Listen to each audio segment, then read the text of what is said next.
Hello students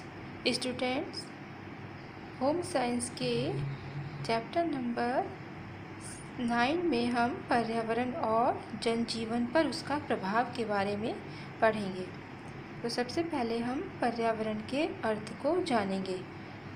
पर्यावरण शब्द दो शब्दों परि तथा आवरण के संयोग से बना है। परि का अर्थ है चारों ओर तथा आवरण से आशय है घेरा। अतः कहा जा सकता है कि पर्यावरण का अर्थ है चारों ओर का घेरा। इस प्रकार बच्चों हम कह सकते हैं कि मानव जीवन को जो भी बाहरी शक्तियाँ या कारक घेरे हुए हैं वे सब मिलकर पर्यावरण का ही निर्माण करते हैं। इस प्रकार पर्यावरण उन समस्त शक्तियों, वस्तुओं एवं दशाओं का योग है जो मनुष्य को चारों ओर से घेरे हुए है। हम यह भी कह सकते हैं कि वे समस्त बाहरी दशाएं एवं प्रभाव मिलकर पर्यावरण का निर्माण करते हैं जो व्यक्ति के जीवन, कार्यों एवं प्रगति को प्रभावित करते हैं। इस प्रकार जल, वायु, आकाश, पृथ्वी, परंपराएं, धर्म, संस्कृति आदि सभी कारक मिलकर मनुष्य के लिए पर्यावरण का निर्माण करते हैं। पर्यावरण की जो परिभाषा है वो अलग अलग विद्वानों ने अपने शब्दों में अलग अलग दी है। हम जिन्सबर्ग की परिभाषा को देखेंगे। जिन्सबर्ग ने कहा है कि पर्यावरण वह सब कुछ है जो किसी वस्तु को चारों ओर से घेरे हुए है तथा उस पर प्रत्यक्ष प्रभाव डालता है। हर्शकोविट्ज़ के शब्दों में यह सभी बाह्य दशाओं और प्रभावों का योग है जो जीवों के कार्यों एवं विकास को प्रभावित करता है। बच्चों, इस प्रकार हम कह सकते हैं कि व्यक्ति के लिए स्वयं व्यक्ति को छोड़कर जो शेष कुछ भी है वह उसके लिए उसका पर्यावरण है। बच्चों, जब हम पर्यावरण का वर्गीकरण पढ़ेंगे तो पर्यावरण की परिभाषा हमें और ज़्यादा स्पष्ट हो जाएगी। पर्यावरण का वर्गीकरण तो इसे 3 पार्ट में डिवाइड कर सकते हैं। सबसे पहले आता है प्राकृतिक अथवा भौगोलिक पर्यावरण, सेकंड नंबर पे सामाजिक पर्यावरण और थर्ड नंबर पर सांस्कृतिक पर्यावरण। जो प्राकृतिक अथवा भौगोलिक पर्यावरण है तो वो प्रकृति द्वारा निर्मित है और मानव का उस पर या तो बहुत कम कंट्रोल है या कंट्रोल नहीं है। मानव उसे अपने अकॉर्डिंग नहीं ढाल सकता। इसमें पृथ्वी, आकाश, वायु, जल, वनस्पति, समस्त जीव जंतु जितने भी प्रकृति द्वारा निर्मित हैं वो सभी आ जाएंगे। सामाजिक पर्यावरण व्यक्ति द्वारा स्वयं निर्मित होता है, क्योंकि जो मनुष्य है वो एक सामाजिक प्राणी है। तो मनुष्य आपस में मिलकर रिश्ते नाते बनाते हैं, शादी करके परिवार बसाते हैं, बच्चे पैदा करते हैं, रिश्ते नाते निभाते हुए पास पड़ोस के साथ संबंध बनाते हुए वह अपनी ज़रूरतों को पूरा करते हुए इस संसार में जीवन यापन करते हैं।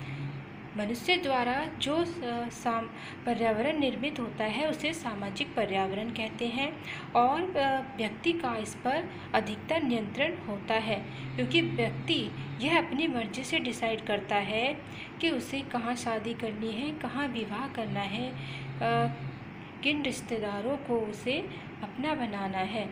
लेकिन इसमें भी कुछ संबंध जन्मजात होते हैं, जैसे एक बेटी का अपने माँ बाप से संबंध, भाई बहन से संबंध, इन पे भी हमारा कंट्रोल नहीं होता। नेक्स्ट है सांस्कृतिक पर्यावरण।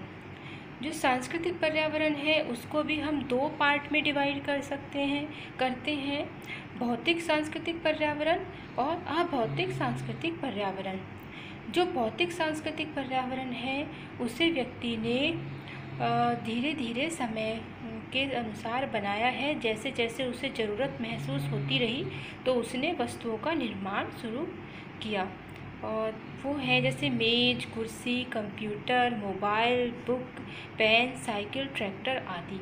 बच्चों, भौतिक चीज़ें उन चीज़ों को कहते हैं जिन्हें हम देख और छू सकते हैं, तो वो सारी चीज़ें भौतिक कहलाती हैं।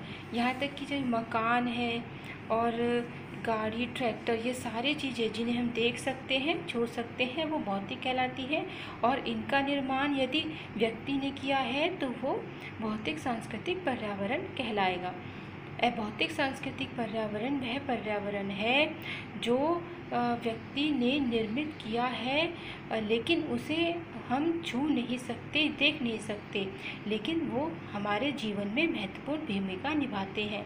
जैसे धर्म, संस्कृति, भाषा, लिपि, रूढ़ियाँ, प्रथाएं, विश्वास, कानून आदि।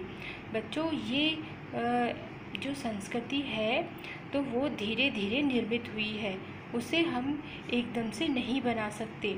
तो ये मानव निर्मित होते हुए भी अदृश्य रूप में ना दिखाई देते हुए अपना महत्वपूर्ण स्थान रखती है। बच्चों, अगर मैं एक सिंपल भाषा में बताऊं तो जो पर्यावरण है यह वह है जो हमें चारों तरफ से घेरे हुए है और हम पे अपना नियंत्रण बनाए हुए है। बिना पर्यावरण के हम जी नहीं सकते, हमारा जीवन एक दिन के लिए भी संभव नहीं है, क्योंकि जो पर्यावरण है तो वो भौतिक, सामाजिक, सांस्कृतिक है और इसका मनुष्य पर बहुत गहरा प्रभाव पड़ता है। प्राकृतिक पर्यावरण के अंदर ही उसको सांस लेता है, जिसमें ऑक्सीजन मिलती है, उसे खाना मिलता है, उसे वस्त्रों के लिए भी पदार्थ प्राप्त होते हैं। उसी तरह अगर ये भौतिक सारी ज़रूरतें पूरी हो जाएं, लेकिन फिर भी जो समाज के बिना, परिवार के बिना व्यक्ति नहीं रह सकता, इसलिए उसके लिए, उसके विकास के लिए सामाजिक पर्यावरण भी बहुत ज़रूरी है। और उसी तरह सांस्कृतिक पर्यावरण भी बहुत ज़रूरी होता है, क्योंकि वही हमारी आवश्यकताओं को पूरा करता है। भौतिक पर्यावरण के द्वारा जो मनुष्य ने कंप्यूटर, लैपटॉप और सारी चीज़ें बनाई हैं, किताबें, पेन, तो इनके बिना तो अब जीवन संभव ही नहीं है। तो हम अपने पर्यावरण से अलग होकर एक पल के लिए भी नहीं रह सकते, इसलिए हमें अपने पर्यावरण का बचाव करना चाहिए, अपने पर्यावरण की रक्षा करनी चाहिए। आजकल के समय में बच्चों, प्राकृतिक पर्यावरण बहुत दूषित हो जा रहा है, क्योंकि मनुष्य ने अपनी लालच की प्रवृत्ति के कारण पर्यावरण को बहुत हानि पहुंचाई है। जो हमारी प्रकृति है, तो जितने संसाधन उसने हमें दिए थे उनका अंधाधुंध दोहन करने पे लगा हुआ है, ज़्यादा से ज़्यादा ज़रूरतें बढ़ा लिए हैं। जो काम उसका एक बाल्टी जल में हो सकता है, उसमें वो 5 बाल्टी जल को अगर लगाएगा तो वो दिन दूर नहीं जब हमारे पृथ्वी से शुद्ध जल का नामो निशान ही ख़त्म हो जाएगा। और वैसे भी आजकल शुद्ध जल की बहुत कमी है।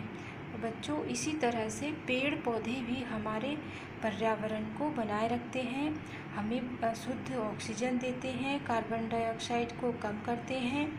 तो पर्यावरण को बचाने के लिए हमें पेड़ पौधे लगाने चाहिए, उन्हें काटना नहीं चाहिए, और कुछ ऐसे पौधे लगाने चाहिए जो हमें हर्ब्स दें, जो हमें जड़ी बूटियाँ प्रदान करें।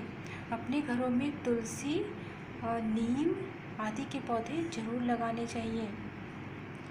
बच्चों, जिस तरह से वर्तमान समय में दिन ब दिन पर्यावरण प्रदूषित होता जा रहा है, यदि यही रफ्तार रही तो बहुत जल्द ही ये पृथ्वी जीने लायक नहीं बचेगी।